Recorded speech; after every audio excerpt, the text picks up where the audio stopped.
egun izango dira. Eta Euskal Herri osoan egingo dugu ariketa soziala. Eta oneri Euskaraldia deitu zaio. Oholtza gainean Derioko 11 pertsona gaitu zuen. Guk belarri prest eta ahobiziak irudikatu nahi ditugu. Euskaraz bizitzea erabaki dugunok, hau da, ahobiziak eta belarri presta, bide honetan lagundu nahi gaituztenak. Elkarrekin euskaraz bizi nahi dugulako.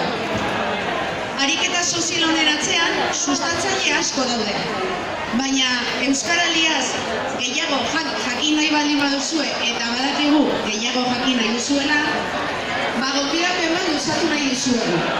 Maiatzaren 21an, egunean, osteguna, arrastiko 7etan, kulturbirikan egingo dugun aurkezpenari, gonbidapena luzatu nahi dizuegu. Deriostar guztiak gonbidatuta zaudete ez bakarrik aurkezpenera, baizik eta Euskaraldian parte hartzera. Deriok ere euskaraz bizi nahi duelako eta hori da irudikatu nahi duguna eta nahi duguna. Derio euskalduna.